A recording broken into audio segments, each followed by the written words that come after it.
Donald Trump demands a pardon for Benjamin Netanyahu and $1 billion from the BBC.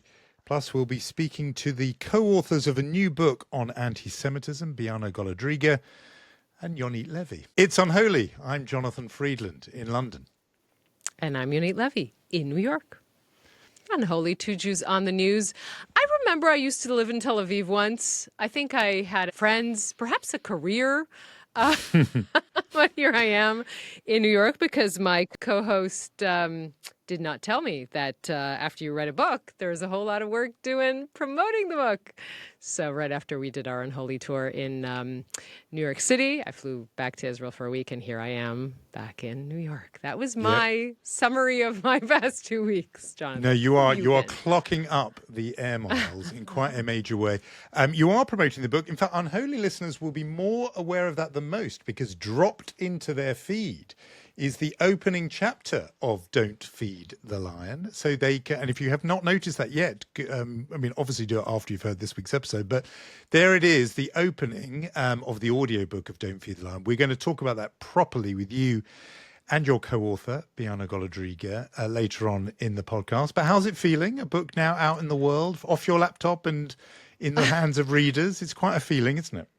It's very strange. Again, you have immensely more experience in this than I do. I think perhaps we should have had this conversation before, but it's very, very strange. I think for the equivalent I keep thinking about is that for women, apologies, is that, you go through pregnancy and birth and you think, okay, that's it. I did it. I'm great. And now there's this whole thing of, actually raising the child.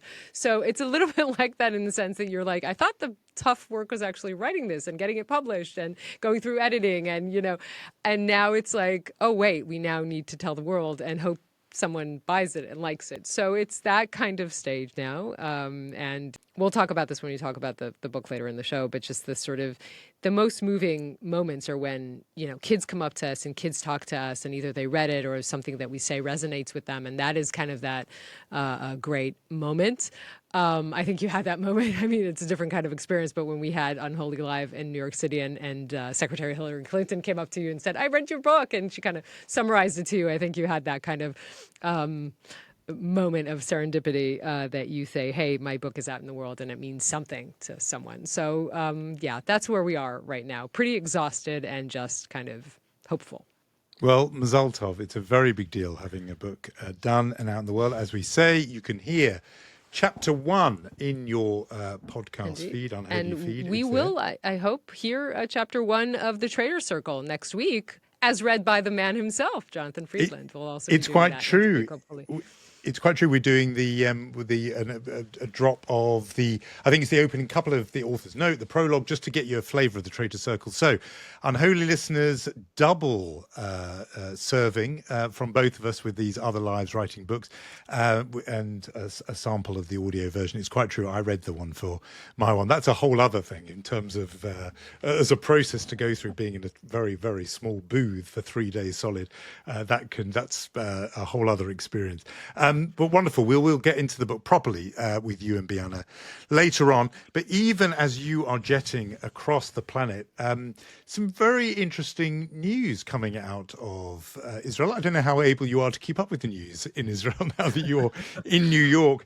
But I mean, as it happens, it's news that brings where the United States and Israel meet, and in the form of this request, or is it a demand from President Donald Trump? We knew something of this was coming because he said the same when he went to the Knesset to announce his big, master plan last month. But just tell us what this new move of his entailed. Yeah, I mean, President Trump asking President Herzog of Israel to grant Netanyahu a pardon. I mean, we should say something right off the bat. First of all, Israel's basic law gives the president an authority to grant pardons, but there has only been one precedent in Israel's history of the president granting a pardon before the legal procedure is actually over. Fun fact that it was current President Herzog's father, who did that in what was called 1984, what was called the bus line 300, Kav Shloshmot in Israel, in which what was needed there was essentially a pardon to Shin Bet officials who were covering up the fact that Palestinian terrorists were killed on site of their terror attack. And so the pardon was given, again, before the legal process was in motion. Here, there has been a trial for Prime Minister Netanyahu for corruption charges for 5.5 years. And the thought that a president would give a pardon at this stage, when the country is so divided, when this is such a contentious thing, is really a question. By the way, I think it's important to mention in this at this point that the Attorney General and moreover her predecessor, Avichai Mandelblit, who's also the person who decided to indict Netanyahu, wanted to reach a plea deal with Netanyahu himself, which would entail Netanyahu leaving political life, but that never came to pass. So that is where we are. I think it would be, obviously, Netanyahu's surroundings would want this to happen. Netanyahu himself, I think it would be an incredibly contentious move for the president to do, for President Herzog to adhere to President Trump's request. Now, we obviously get the sort of partisan divide in Israel. There'll be Team Bibi will want him pardoned, and Team Anti-Bibi will not. But where do you think the president, I mean, who did fight an election against Netanyahu in his former life as the leader of the opposition Labour Party, where do you think he will fall? What kind of legal, constitutional advice will he be getting? Or is this ultimately just a political decision for him? I mean, look, there had long been rumored, these murmurs saying that Netanyahu gave Herzog remember, Herzog was head of the Labour Party, and as you said, ran against Netanyahu in 2015 together with Tzipi Livni and lost. There have long been murmurs that Netanyahu was helping Herzog to get elected for that kind of option of getting a pardon. I think Herzog is really in a fix here. In some ways, when you look at his predecessor, Uri Rivlin, who came from the right, who came from the Likud, and was considered, as president, more left-leaning. And Herzog had sort of an opposite thing that happened to him. He came from the left, and he is considered today by the left as a figure who, let's say, kept quite quiet when more volume was needed from the president, when it comes to commission of inquiry, when it comes to what Netanyahu has been doing or attempting to do to the judiciary. So I really have a hard time telling you where he's at. I think it's really important for him as president to look like or appear to be the president of all Israelis. And as I said, I think it's just such a contentious move at this point in time. I think just my sort of guess here is that he would not attempt to do it, but there's definitely a lot of pressure on him to go for it. And the thing that struck me was, if something like that happened here, the reaction that would unite people, even who wanted a pardon, they would all say, this is for our system and our country to decide. A foreign leader should not be poking his nose into our internal business. And it would almost be damaging to the cause of campaigning for a pardon, because a foreigner shouldn't be demanding it. Is there any voice in Israel from people who otherwise might be well disposed saying, hang on a minute, this is an American president cannot be deciding such a matter of great gravity for Israel. This should be a matter for a sovereign country, for Israelis themselves. Or is that not getting a hearing? I mean, that's a very good question. There are definitely those kinds of voices. I would just say that remember that a few weeks ago, it could have been those similar, on the same side, those voices saying, it is so great that the president of the United States weighing in and essentially telling the prime minister, stop the war, bring back the hostages. So it could be the same voices who said that a few weeks ago about Donald Trump's intervention, and now saying about the intervention, wait a minute, that is a wrong thing to do. Yes, there are those voices definitely coming from the anti-Bibi camp. And of course, the pro-Bibi camp is very much for this and has been pushing for this for a long time. We should say that Netanyahu himself, in all of his official remarks on record, is saying, I want justice served. I want my day in court. I have been waiting for my day in court to prove that I am innocent. So that has been, I think, also something that we should note. Yeah, I think you make a very good point about that inconsistency. I might be accused of that myself. I suppose the distinction would be there's a difference between American support for a war, which is manifested through American supplies of military aid and so on, and the judicial process of a country. It feels as if a line is crossed there, but no, you're absolutely right to point out at least the tension there. The other bit of, again, sort of judicial or legal news was this passage in the Knesset, not yet a final passage, this is the first stages of a bill that would see the death penalty imposed on those convicted of terrorism offences. Although, worth clarifying, there is a rider to that. It's just very specific kind of terrorism offences, which are against the cause of Israel as the home of the Jewish people and so on. So it's pretty clear that this wouldn't be a blanket death penalty for any terrorist offence that could include or cover the works of I remember the Jewish underground in the 1980s. It's quite specifically, I think, singled out for, I suppose, Arab or Palestinian terrorism. This bill propelled by Itamar Ben-Gvir and his party. What do you think? I mean, can you explain the background to it for us, but also how likely it is to become law, do you think? Well, first of all, this has been, Israel returns to this idea, and it's always far-right politicians who return to this idea every time, as we are now, elections are in the air and they're trying to talk to their own constituency.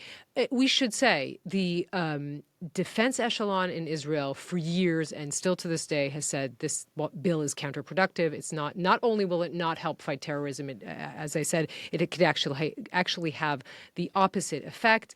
I think what is different slightly is the fact that Israeli society, deeply traumatized by October 7th, is different than it was, 2 years ago. And perhaps, there are people who would listen to this and say that there's merit in this. It makes sense. I would say that I think the chances of this passing in its entirety and becoming law before the elections happen is low. The chances are low.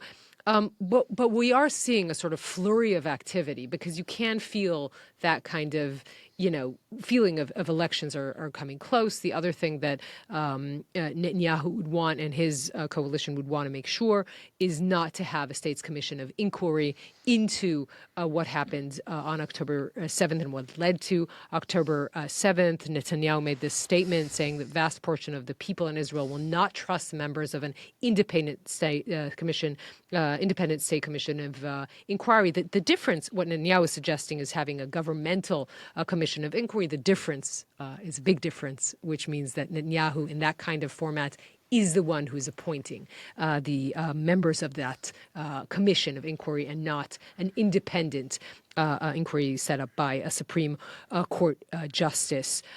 So there is an argument around that. It's very clear that this government does not want a commission of inquiry into what happened more than 2 years ago.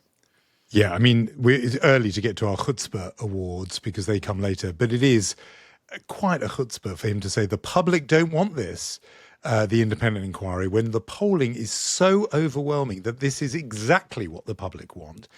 And it's the politicians' inquiry where he gets to them to decide, where he gets to pick, rather, who's on it, making sure it's people who may well be, or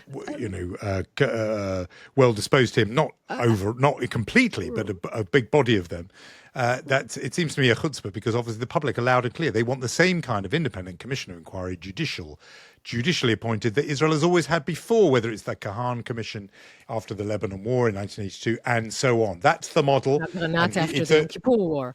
Of course. And it's a chutzpah for him to say that that's not, this is not what people want. The polling says this is exactly what they want. By the way, if you're a Netanyahu supporter, what you would say is what you think is that kind of commission is rigged, right? I'm talking in Trumpian language here, but that would have, that is so tainted against and so biased against the prime minister. We can't have that kind of commission. We need a commission that will really check the facts of what happened. And by the way, the group in Israel that led the protests for the hostages, for the end of the war, is now gearing up to, that is their next protest movement. That's the next trajectory of it, to try and convince this government to go for a commission of inquiry. As I said, a flurry of judicial activity, a flurry of activity in the Knesset, including a broadcast bill that will curtail and passed in first reading and will curtail the power of the free media in Israel and weaken it. That is also on the agenda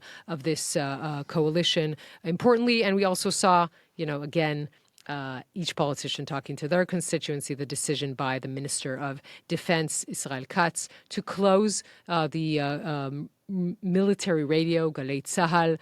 We should say to anyone outside Israel not familiar with this, Galei Zahal is an incredibly important and free and independent, as much as it sounds weird, media outlet. The Israeli Army Radio, by the way, my alma mater, that's where I did my military service. Michal Porat, our EP, also did her military service there. And I'm guessing that if Jonathan Friedland had ever made Aliyah, that perhaps would have been where he could do or would have done his military service as well. But, the decision to close a free media outlet, he gave the date of March 2026. Of course, that is being another very contentious decision made by this coalition. What all these things have in common is a slight sense that, do you want to argue that you would go to Galei Zahal if you'd made Aliyah? Is that what we're arguing now? I wasn't going to argue that. I was going to tell you, I could tell you a whole story about that if you want to, but I don't think I do want to. Wait a minute. Stop the news discussion. Please tell. Okay, I'll tell you this one story. Once, it's funny you say that about military service, because this is a really quite eerie experience that once happened to me when I was in Israel, age 19, and I was on a bus, and it's one of the very few times in my life I've seen someone who really, really looked like me.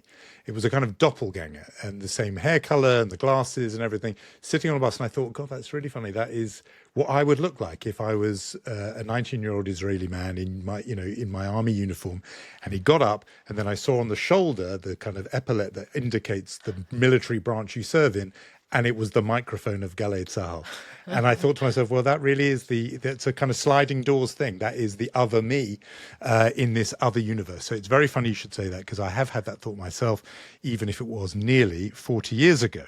But just to my point on the news, that we were talking about all of these things, these various developments you've mentioned, they all have of them the quality of sort of business that was pent up and waiting for the war to end. These are all things that wouldn't have been dealt with and just before. And in that same sort of category, I was struck by the IDF detaining several West Bank settlers this week who had engaged in attacks on Palestinian targets, Palestinian vehicles and trucks, also a factory, an agricultural land in Beit Lid near Tulkarem in the West Bank.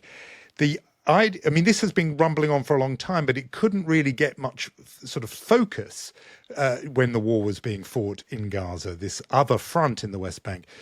But the IDF Chief of Staff, Eyal Zamir, condemned these incidents, said the IDF will not tolerate a criminal minority tarnishing a law-abiding public. These actions violate our values, cross a red line, and divert forces' attention from their mission. By the way, he includes in their mission protecting settlements. So, this is not just cut and dried, this thing. But he's saying these attacks by settlers are undermining of the IDF's mission. He goes on to say, we are determined to stop this phenomenon and will act firmly until justice is served. It's just interesting to me that when, no longer all resources are devoted to fighting the Hamas enemy in Gaza, there are other things that the system can attend to, including the IDF, looking at these West Bank settlers. And it relates a bit to what we were talking about before with Ben Gvir's bill, because, he wants to be sure, Ben Gvir, that there is no chance that some of these extreme violent settlers could get caught up in his legislation. And that's why he's written it in such a way that it would only ever be Palestinian acts of terrorism rather than these sorts of acts of extreme violence that could merit the death penalty. Anyway, I thought the words of the Chief of Staff were worth noting, that the IDF itself is, sees itself attacked by these settler attacks, and rightly so, because often their target is IDF soldiers themselves.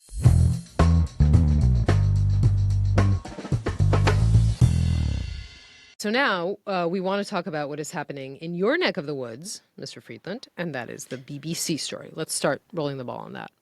Yeah, it's been a huge thing. It got sort of bigger and bigger and came very, very suddenly. Last week, the Telegraph newspaper got hold of what had been an internal report by journalist Michael Prescott, who had been an external advisor to the BBC, who had been asked to look into kind of editorial failings and standards there, and wrote this 8,000-word long report, very detailed. One of its revelations, some 8 pages of 21 relate to the coverage of the Israel-Hamas war. I'll come to that in a moment, but the sort of headline revelation was that in a documentary made by the Panorama, very prestigious long-running documentary strand, they had done a whole special on Donald Trump ahead of the 2024 election, particularly focusing on his involvement in the Capitol Hill riots of the 6th of January 2021, and had edited a clip from his now famous speech before the riots in such a way to make it look as if he had said, we're now going to go down to the Capitol and fight. And it turned out there were 2 bits of his speech, 54 minutes apart, which they had sort of glued together in such a way that it sounded as if it was one sentence. And it was failing, that sort of misleading of the audience was such that it led to the resignation of the Director General of the BBC, a huge job, the overall boss, and also the head of news. Both quit. Donald Trump then felt able to say, well, obviously you have damaged my reputation very badly, and he threatens, as you and I record, we're a day away from the expiry of the deadline he's imposed for the BBC to follow various steps. Otherwise, he will sue them for $1 billion. And we know from his actions against other media organizations, ABC and CBS, that several of these have found it more prudent not to fight, but instead to settle.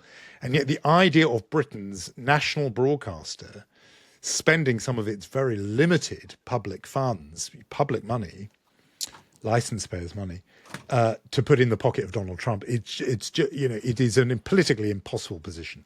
But what it will be of great interest to Unholy listeners, I think, will be these several pages that are in the report, and frankly, haven't got that much attention about the coverage of the Israel-Hamas war. What they centre on particularly is the Arabic language arm of the BBC, BBC Arabic, which appears to have been following an entirely different editorial rulebook from the rest of the BBC.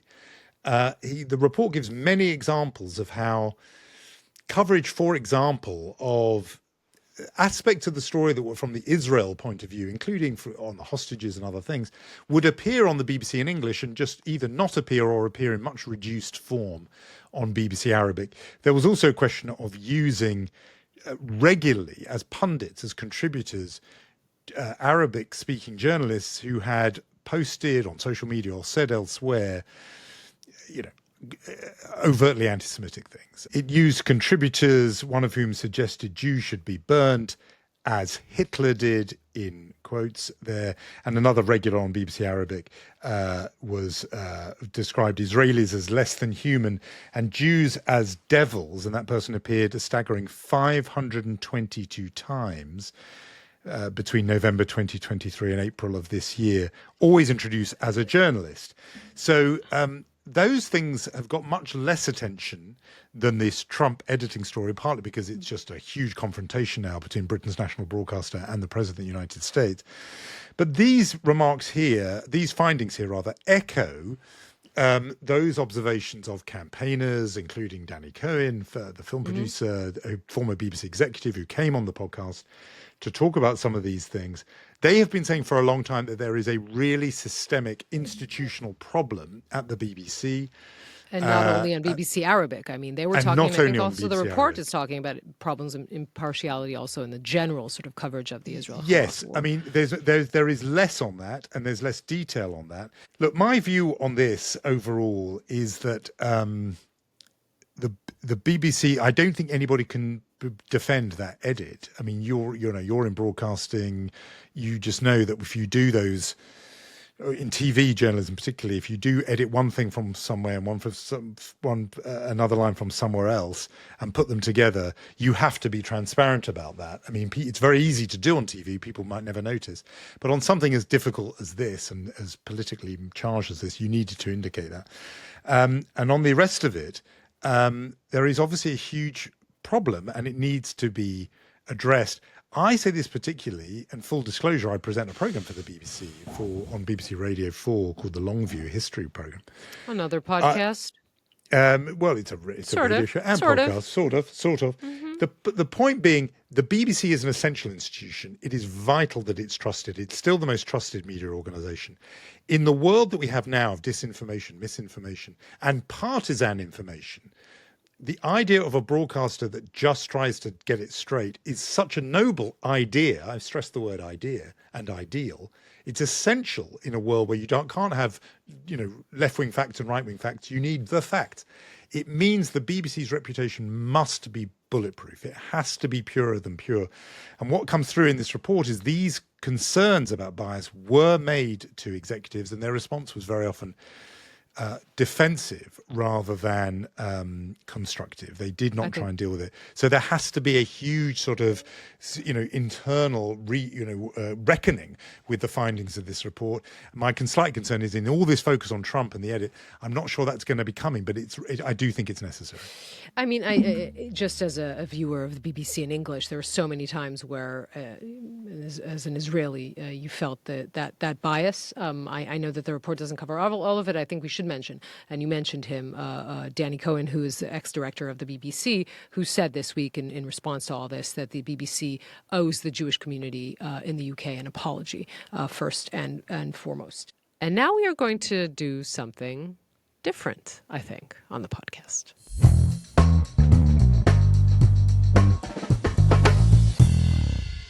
Bianna Golodryga is an Emmy award-winning journalist, anchor on CNN, and a global affairs analyst, and also the co-author of a new book aimed at young adults. It's called Don't Feed the Lion. Her co-author is Yonit Levi. I'm afraid I'm all out of information on her. I have no idea what she does. At least you pronounced my name correctly, which is a big deal. I've got that. Yonit Levi is the anchor of Channel 12 Nightly News and the co-host of Unholy, Two Jews on the News, and they have written this book together. I've mentioned to Unholy listeners already that I have read it. I got to read it quite early. It is a riveting tale aimed at, I think, well, you'll tell me exactly who the target reader is and what it's all about. But before we get to that, you're two broadcast TV anchors who live thousands of miles apart. How on earth did the idea of writing a novel together aimed at particularly this group come about? And I'm going to leave it to whichever one of you wants to go first. Because you would describe that as what, ambitious to come up with a book, a fictional book for, again, one of the hardest questions we've been asked, Jonathan, is who this book is for, because while it's aimed at middle grade readers and teens, we really think it's for everyone, for parents, for school teachers, for sports coaches, for principals, for adults and children alike. As far as the idea and how it came about, as you know, Yonit and I have known each other for many years. We've calculated back. It was the first Trump run for office and the 2016 presidential elections that brought Yonit to the United States and interviewed me, and we clicked after that. And we stayed in touch. And, you cover this better than most. The issue that so many Jews have been facing, sadly, for millennia of anti-Semitism far predates October 7th. It is something that Jews in the United States and the United Kingdom, as you know, and around the world have been facing for so many generations. I came to this country as a Jewish political refugee, and I felt that I was all of a sudden asked questions about anti-Semitism in 2022 in New York City by my then 10-year-old son after a slew of anti-Semitic posts on social media from basketball stars and rappers really dominated headlines, and everyone seemed to be apologizing for them but them. It was bothering our children. It was clearly dominating headlines here for all the wrong reasons. The seed was planted, and then sadly, after the attacks of October 7th, Yonit and I were corresponding with each other, and we, like so many others, had correctly predicted that we would see yet another spike in anti-Semitism. And we said, listen, we couldn't find a book at the time, any sort of resources for our kids in answering that very difficult question. So let's try to write the book that we couldn't find. Yeah, I mean, it's a strange thing. I kind of reconstructed our conversations. I went back to reading them after October 7th, and we had these almost nightly conversations between us, Bianna and I. And very soon, it was like October 20th when she wrote to me, because we were really feeling this distress of what should we be doing. And she wrote, I have this idea. What do you think about writing a children's book together? And now when I think about it, ambitious is one word, perhaps pretentious is another. I mean, two people who really have never published a book and, as you said, living 5,600 miles apart. But that was Bianna's idea. She thought talking to that age group that really didn't have the resources, surprisingly so, was a good idea. And somehow that's how it started. And that thing that Bianna described of the children asking about anti-Semitic statements and actions, I mean, I'm guessing, Yonit, from our conversations, you've had plenty to explain to your kids about the world going on around them, but not that I wouldn't have thought. I mean, if in other words, a child growing up in Israel doesn't go through the things that a child growing up in New York or London might encounter, which is anti-Semitic attacks. That's a different thing, isn't it? About living in as a minority or living as a majority, as you and your family do in Israel. It's such an interesting point because to me, the moment, as you say, there's so much to explain to Israeli children. Some of it I think I've relayed on this podcast more than once. But the moment where I sort of felt like I had no answer was the moment where my eldest, Yonatan, turned to me and said, he asked about anti-Semitism. He said, why do people who've never met me, hate me? And I remember thinking, I don't know how to answer that. I know how to answer a lot of other things, but this kind of floored me. And I was talking to Bianna, and obviously she was getting a lot of those questions from her children, roughly the same age as mine. And that was when we started writing this book. Bianna talks about her being a political refugee, a Jewish refugee. I remember growing up on these stories. My dad growing up in Poland being, one of the very few Jews left in his town and saying how he was pointed at and called the Jew. And I really thought that it was part of history. I really, the point that we are now at 2025, talking about this uptick in anti-Semitic incidents, we've talked about it a lot on the podcast.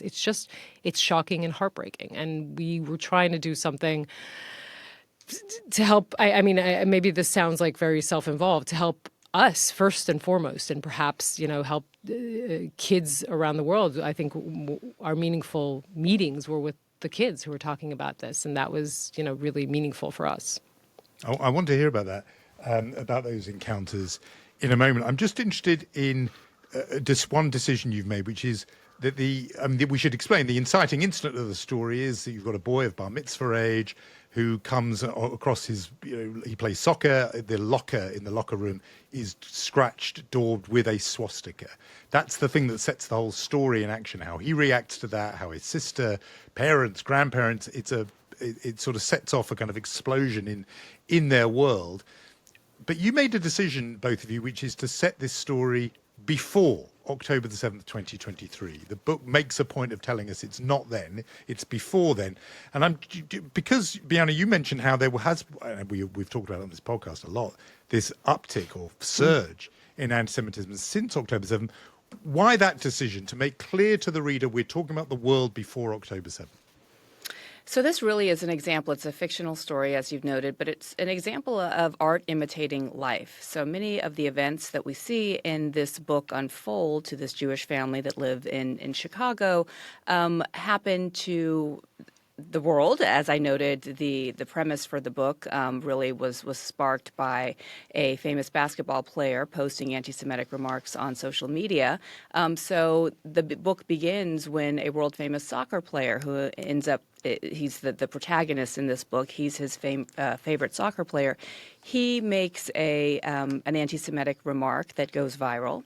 And so then the subsequent actions in the book reflect on a number of incidents that have happened to members of my own family. We've reported on, and I'm sure, sadly, many of your listeners have heard of incidents of swastikas found on school walls, on school lockers. And the takeaway for us is that this has been building up for so many years. And this book is not newsflash for anti-Semites. So like the Nick Fuenteses of the world, this is not for you. The problem for us was that while the parents, the teachers, the principals, the schoolmasters were never condoning the behavior in anti-Semitism, in swastikas, in anti-Semitic remarks. They were never addressing it, or at least in our views, they weren't addressing it head on and as seriously as we saw the correct responses to other forms of hate and bigotry. For example, in 2022, this was post George Floyd's murder, and when we saw so many resources being invested in schools on how to talk to children about racism, about hate, we were getting notes home regularly from teachers, and we were very reassured to see that. And thus, when my own son asked me about these anti-Semitic posts, I also reached out to their school and said, I know you have resources for other forms of hate. What are you doing as it relates to anti-Semitism? And the response was, well, we don't really have anything. For this age group, we wait until one of the children asks themselves in class, and then perhaps we'll start the conversation. And just realistically, I know for me, a 10-year-old raising his hand in school and asking about anti-Semitism is something that's not likely to happen. And we did a bit of research and come to find out there were plenty of books for kindergartners, young readers on Hanukkah and Jewish holidays. And older readers were then introduced to the Holocaust and some of the more difficult conversations there. But nothing in between for this very important, smart, curious, and impressionable age group. And so that's why we decided to write the book based on the events that were happening long before October 7th. And we think actually that may be one of the reasons why some schools wanted to avoid and tiptoe around this issue for so many years. And Yonit, you mentioned that you've been getting responses from young readers.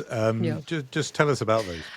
I mean, we had, I think that you have on your 14th book already sort of know this experience of talking about the book and promoting it, meeting all kinds of different crowds. For us, we were at an event and we were talking, and then an 8th grader started talking in front of hundreds of people and told the story of how he had a swastika carved into his desk at school.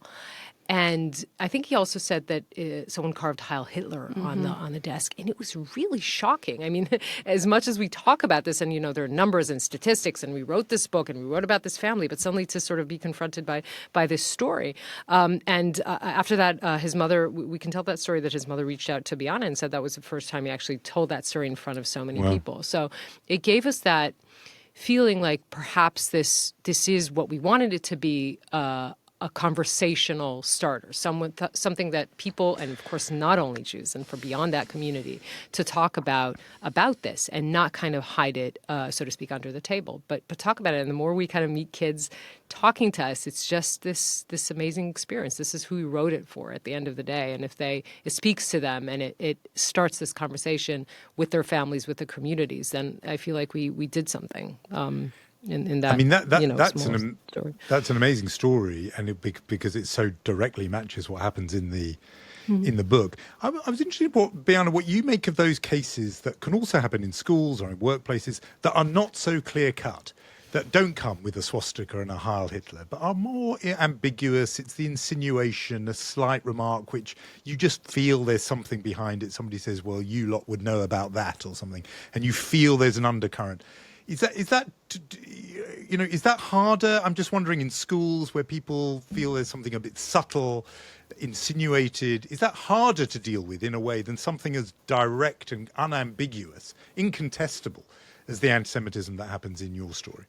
Oh, of course. And I think there are examples of that in the book as well that you see early on in the first chapter, where you see a soccer coach knowing that there's a game on a Friday at 5 p.m. and also knowing that one of his star players, his co-captain, happens to be Jewish and also celebrate Shabbat dinner with his family every single Friday. He's been on this team for a long time, and yet every time it's 5 o'clock, the coach is a bit surprised, a bit annoyed, but then says, go, that's right, go do what you need to do. Yeah.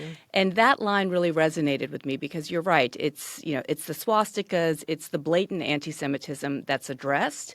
But for so long, the insinuations, the the irresponsible commentary, the hurtful commentary that reminds students that they're a bit different. This isn't necessarily something we're saying out of spite or because we hate you or don't like you, but you're different. And because it's not discussed and it's not taught enough, many students, many teachers and adults think that that is a normal dialogue and that they can get away with it. And what they don't realize is that students and kids are very sensitive. And there are moments like that in their life. We can probably all recall one that we've experienced where someone said something that I guarantee you they didn't give two thoughts to after they said it.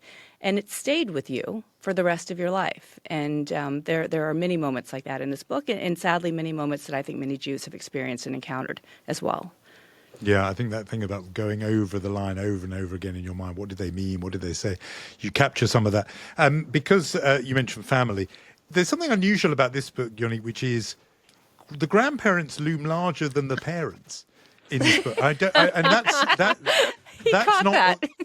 Yeah. So tell us about them and whether generally, in a way, I don't know whether you're making a point or just it's the way the story went, but in general, do you think we underestimate the importance of grandparents in a child's life and make too much of, because most children's stories are about the immediate family, the nuclear family.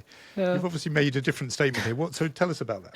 I mean, it's funny, we're laughing out loud just because the story started with the two grandparents, with Ezra and Talia, who are Israeli, and I think they still are the heart of the story, so much so that the original title for the book was I Think I Love You, Talia Kaplan, which was the song that the grandfather sang to the grandmother when he fell in love with her. And at some point, our editor said to us, no 13-year-old boy would pick up a book that's titled I Think I Love You, Talia Kaplan.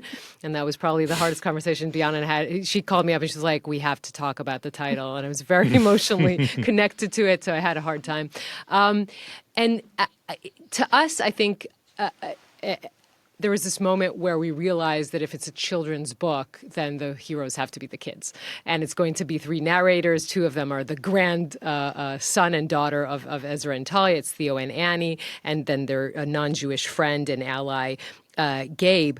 And we had this moment where Bianna was looking at me in our meetings in Tel Aviv, actually, when we sat and wrote this together, when she came to report for CNN. And she looked at me and she said, isn't it kind of weird that we have the grandparents and the kids and they're all so pronounced, but we don't, the parents have a smaller role. I think that in hindsight, it was important for us to do two things. First of all, to say that kids kind of know the difference between right and wrong, and they are really the heroes of this story. They know when to stand up, even though for some of them it takes longer than others. And the grown-ups, even the parents, are less... I think they're less smart about what to do. And also, yes, I think that we, for me personally, as you know, Jonathan, I mean, my grandmothers were incredibly, incredibly important in my life, so much so that both my daughters carry the names of my grandmothers, rather. So, I think that is part of what we love about this book, that the grandparents have such a prominent role. Yeah, personalities may skip a generation in this family from the grandparents. We don't want to diss the parents. No, they're doing their best. The parents are professors, and they have their roles to play as well in this book. But yes, you're so smart and observant to pick up on that. We really began this book with a vision for the grandparents. Obviously, the kids came quickly as well, and then we realized, okay, well, somebody had to produce these children, so let's invest some time into telling the story of their parents. I, in fact, wrote their whole story, their whole backstory I wrote that we never used, but I wrote their whole backstory, the parents. Yeah, no, I know. But it's interesting to me partly because you are both of the age of the parents. You have children, both of you, and yet the people you've looked at are the people who are not you. Those are the people you focused on. That's, that's it's a bit too on the nose, maybe. So just tell me about the title that you did settle on, Don't Feed the Lion. People will ask you what that means and what that refers to, so tell us about that. It's your choice. So in the book, and this goes back to Grandpa Ezra, who has a slew of aphorisms that he uses throughout life, these words of wisdom that everyone in the family knows exactly what he means. Those outside the family are quick to learn what he's talking about. But there is a painting that Yonit had envisioned in their family home. We ultimately placed it in their bathroom, of the Tel Aviv Zoo in its early days. And that is a real poster that exists of the Tel Aviv Zoo with a caged lion. And once she put that image in my head, I kept thinking about lions, and for some reason, connecting that with Ezra and turning that into that grandfather and turning that into one of his sage lines, his aphorism of don't feed the lion and don't feed your fears, don't feed into the hate, actually speak out against it. And thus the title was born. And also created the school mascot, which is a yes. lion. So all that kind of came All that together. flowed from there. And just on the business of two people writing a book together, I have to say, not something I've ever done. I can't imagine how you'd even do it. You can't even imagine two people doing a podcast together, so writing a book together is just... And look how successful that's been. It's a stretch, you're right. I'm just getting my head around that. But in terms of writing a thing together, is it you do this chapter, I'll do that chapter? Is it I do this sentence, you do the next sentence? How do you stand together over the keyboard? Who's got their fingers on the keys? Is somebody pacing up and down behind them? Talk me through that. I mean, it sort of flowed and varied a little because, as I said, most of the time it was on these Zoom conversations. That's how we met and kind of structured the plot. And some of the times that Bianna was in Israel, and we could kind of sit and do this. So that was generally just the structure of it. Bianna has this talent, which I think you have as well, I would imagine, that I do not have, which is to take an empty page and to kind of know where the plot is going. I work in a completely different way, which is I imagine the character and sort of what he or she would say, and then something flows from that. So it kind of complemented each other. We started by kind of doing, each of us did one chapter, a different chapter, and then we kind of realized that doesn't work. So we went on to saying we have three narrators, and each of us will take like the voice. It was really, really clear that Theo, the soccer player is, can we say, based very much on Jake, Bianna's eldest, and that voice is something that I have less. I mean, the whole soccer thing, I'm like, okay, I trust you. And then Annie is a little bit more of me. So it kind of worked. We had to work our way into doing it. In a weird way, I think the distance wasn't the issue at all. Like, we never felt we get each other in a very sort of, I don't want to say television anchor woman way, but we get each other in all kinds of ways. That was actually not the problematic part of it, I think. Yeah, and the basis of our friendship stems from being 5,000 miles apart. We sort of skipped over the gossip part of being friends and talking about our childhoods and exes and all of that, and jumped straight into covering the news and then writing this book together. As we've also mentioned, the grandparents who are Israeli, Yonit really had a vision for them as well. So she worked a lot on crafting them, and the swastikas, the anti-Semitic remark from famous influencers, that's based on reality. So we knew we wanted these points in the book, and so it was pretty quick to piece it all together. So it's early to be asking you this, but is this the first of a collaboration? Are there going to be more? There's sequels, follow-ups, or is this a one-off? We definitely know what the next book is going to be about. I will tease the fact that I think it will be for adults and more related to our working life. Can we say that? Yeah, I think so. So that's what we It's can. a good tease. I know how to sell. I work in commercial television, so. Anchor Women, the sequel, is what we're looking forward to. That's quite a revelation. I'm quite glad about that. And also, it's good because neither of you have busy working lives at all, so you've got plenty of time. And the news is so quiet that it will be easy. Bianna Golodryga and Yonit Levi, authors of Don't Feed the Lion. Thanks very much for telling us all about it on Unholy. Thank you so much.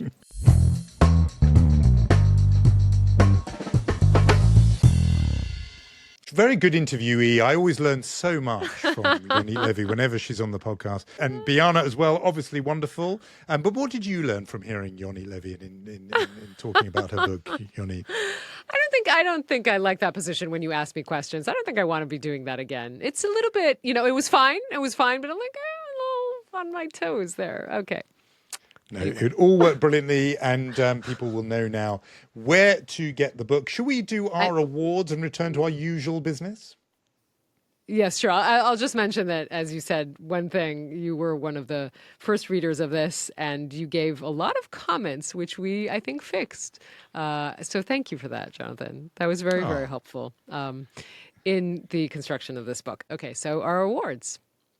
So we get to our awards. I think chutzpah, I feel we've sort of covered our chutzpah base with our reference to the Prime Minister of Israel earlier, suggesting that the independent judicial commissioner inquiry, nobody wants this, to coin a phrase, when actually the polling suggests pretty much everybody wants this. So I think a chutzpah award has already been reserved. Should we talk about mensch instead? Happier offerings? I was going to mention friends of the podcast, the band Oi Voy, who people who came to our London show in June will have seen them. They performed again in London brilliantly this week. It was a terrific show. They're always great, but particularly a pleasure to me, was present in the audience there. And at one point, I'm sure, dancing, was Miriam Friedman, born in July 1934 in Bratislava, then under the name Eva Mannheimer. She was a hidden child, a Holocaust survivor. She's 91 years old.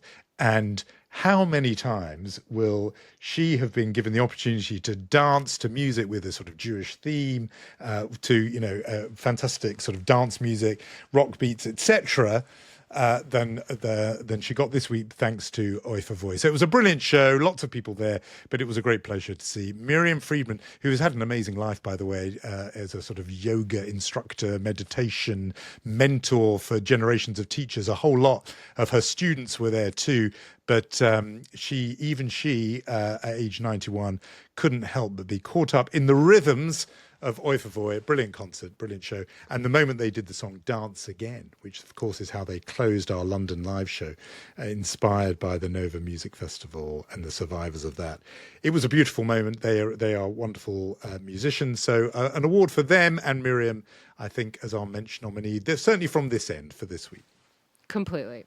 We are winding up our show. I think next week we'll be in our original locations. I will be back home in Tel Aviv and you're in London, Jonathan. So it was good to see you or kind of see you virtually. And we will say our big thank yous to Michal Porat and we shall meet next week. Yes, indeed. See you then.